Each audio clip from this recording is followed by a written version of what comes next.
Hi friends, welcome to aim study circle Vizianagaram. మనం ఈరోజు percentage శాతాలు అనే టాపిక్లో most important questions and previous questions, repeated questions మనం చెప్పుకోబోతున్నాం. దీనికి వెళ్ళే ముందు చిన్న అనౌన్స్మెంట్. సెప్టెంబర్ 3 గురువారం నాడు మనకు కొత్త బ్యాచ్ ప్రారంభమవుతుంది. ఎస్ఐ కానిస్టేబుల్ ఆర్ఆర్బికి సంబంధించి పూర్తి స్థాయి కాకినాడ హైదరాబాద్ ఫ్యాకల్టీ చేతి క్వశ్చన్స్లోకి వెళ్తున్నాం. ఫస్ట్ క్వశ్చన్ మీరు గమనించినట్టయితే, in hospital 5% of all the childs birth cases result in twins. What is the approximately percentage of twins out of the total childrens? కానండి, ఒక ప్రసూతి కేంద్రంలో మొత్తం శిశు జనాల కేసులలో 5% కవలలుగా జన్మిస్తారు. మొత్తం జన్మించిన పిల్లలలో కవల పిల్లల శాతం ఎంత? ఒక ప్రసూతి కేంద్రంలో మొత్తం శిశు జన కేసులలో 5% కవలలుగా జన్మిస్తారు.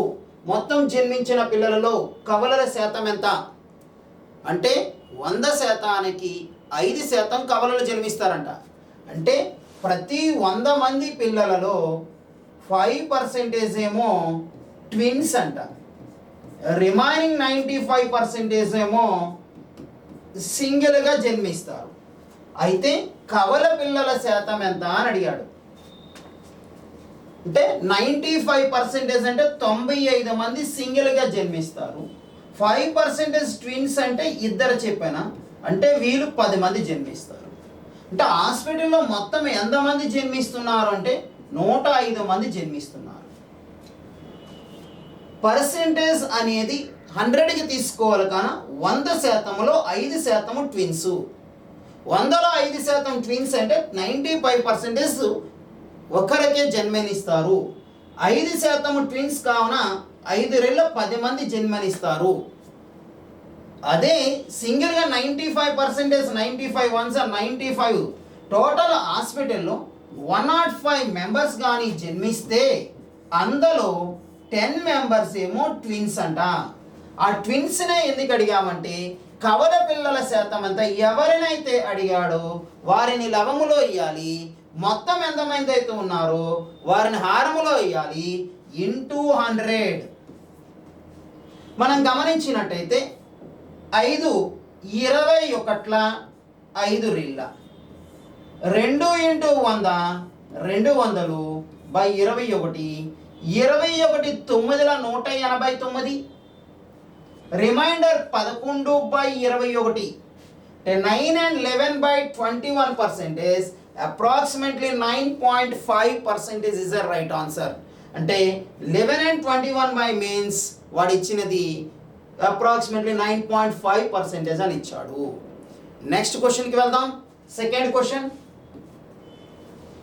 తాజా పండ్లలో 68% నీరు మరియు ఎండిపోయిన పండ్లలో 20% నీరు ఉంటుంది. 100 కిలోల తాజా పండ్ల నుండి ఎంత ఎండు పండ్లను పొందవచ్చు? Fresh fruit contains 68% water and dry fruit contains 20% of water. How much dry fruits can be obtained from 100 kgs of fresh fruit? తాజా పండ్లలో 68% వాటర్ ఉంటుందంట. అంటే 68% వాటర్ ఉంటుందంట ఫ్రెష్ ఫ్రూట్లో. అదే ఎండిపోయిన పండ్లలో కానండి 20% వాటర్ ఉంటుందంట. 100 కిలోల తాజా పండ్ల నుండి ఎంత ఎండు పండ్లను పొందవచ్చు అని క్వశ్చన్. అంటే 68% వాటర్ ఉంటుందంటే మిగతా గుజ్జు 32% ఉంటుంది. ఎందుకంటే దానిలోనైనా గుజ్జు శాతం ఎప్పుడూ మారదు.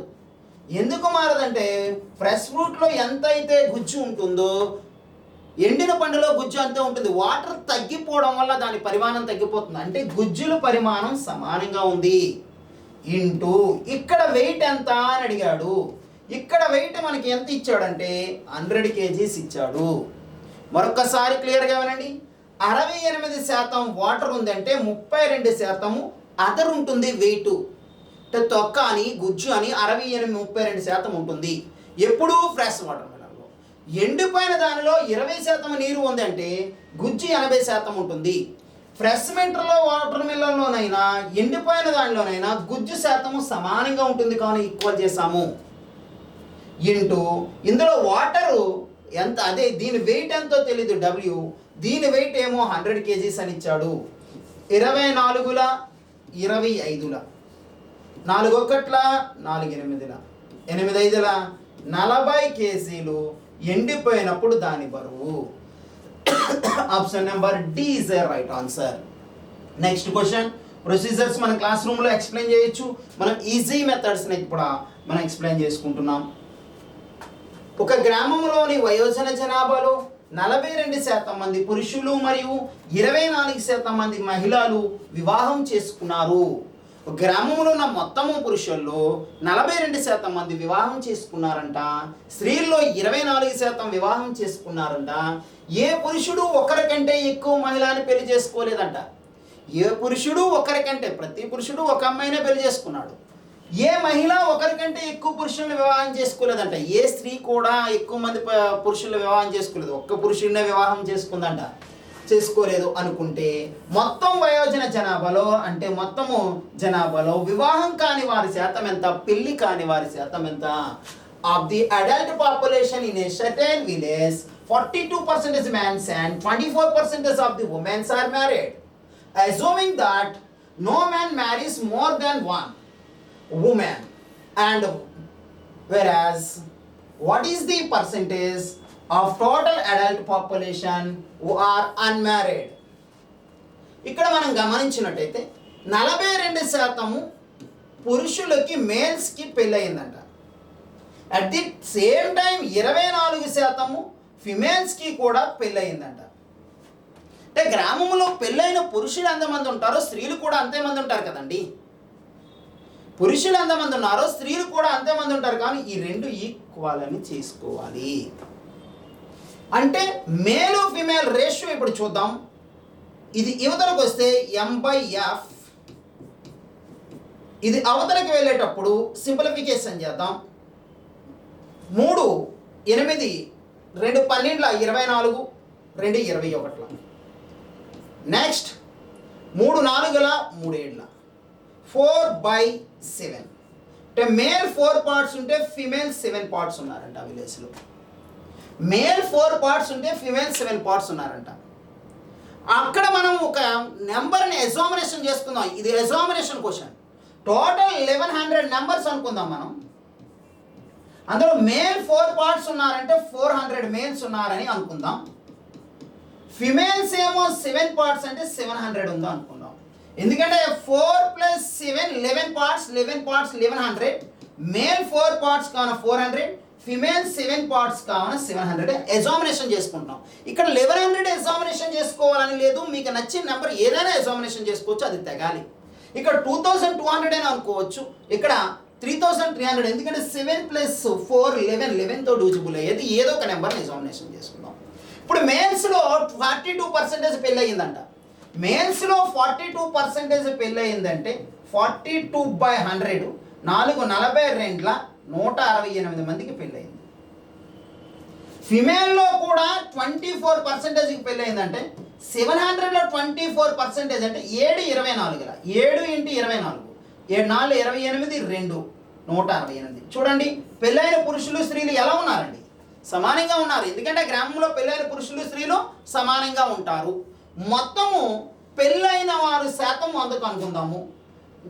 168 168 అంటే 170 170 340 340 నుంచి 4 తీస్తే 336. అంటే పెళ్ళైన వాళ్ళు అయితే 336 మంది పెళ్ళైంది. ఎంతమందిలో? 1100లో. 1100లో 336 మందికి పెళ్ళి అయిందంట. అందులో 1100లో. అంటే పెళ్లి కాని వాళ్ళు ఎంతమంది ఉంటారు? దాని నుంచి తీసిస్తే పెళ్లి కాని వాళ్ళే కదా ఉంటారు. 1100 నుంచి 300 తీస్తే 800. 800 నుంచి 30 తీస్తే 770. 770 నుంచి 6 తీసే 770 నుంచి 6 తీసిస్తే 764. అంటే పెళ్లి కాని స్త్రీ మొత్తం అయితే, వివాహం కాని వారైతే 764. వారి శాతాన్ని మనకు అడిగాడండి. ఇక్కడ ఎవరి శాతాన్ని అడిగాడండి? పెళ్లి కాని వారి శాతము.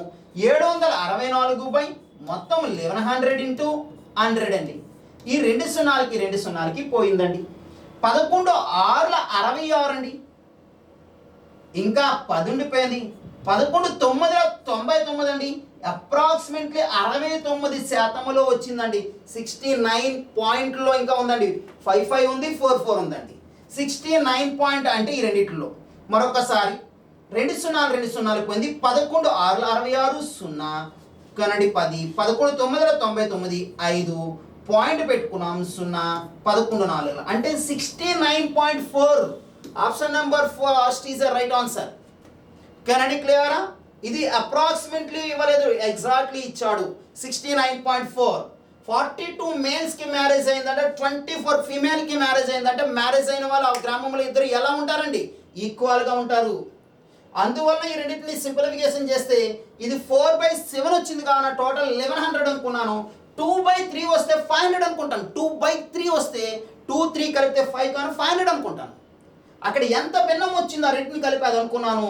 వాటిలో పెళ్ళైన వాళ్ళు ఏమో 128 128 336 మొత్తం 1100 అనుకున్నాము. అందులో పెళ్ళైన వాళ్ళు 336 అయితే పెళ్లి కాని వాళ్ళు 764/1100.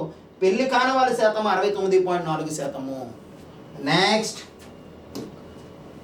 ఒక వ్యక్తి ఒక సంవత్సరంలో కారు కొనుగోలు చేయడానికి ప్రతి నెల తన ఆదాయములో కొంత భాగాన్ని పొదుపు చేస్తాడు. అదే కారును 9 నెలల్లో కొనుగోలు చేయడానికి అతను పొదుపుని ఎంత శాతం పెంచాలి? A man saves a certain part of his income every month so that the can purchase a car in 1 year. By what percentage must the increase his savings so that he can purchase the same car in 9 months? మీరట ఒక కారును కొనాలనుకున్నారంట.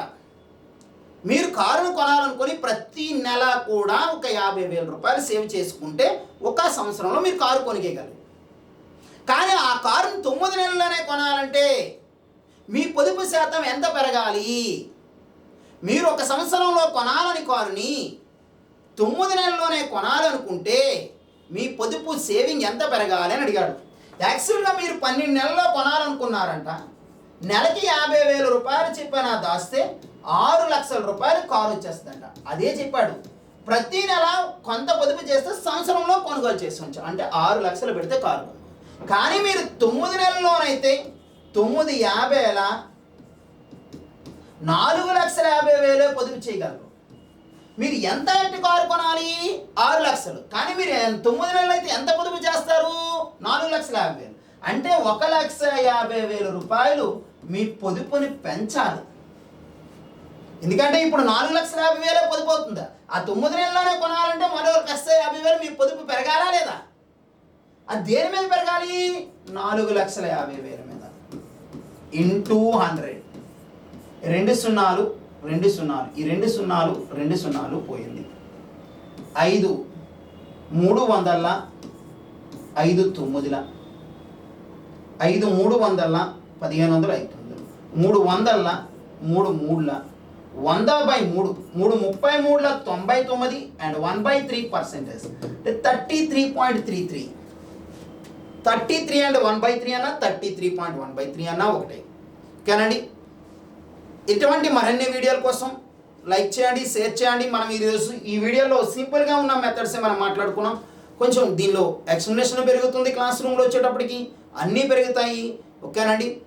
మరిన్ని వీడియోల కోసం మన channel like చేయండి, subscribe చేయండి, share చేయండి. Thank you.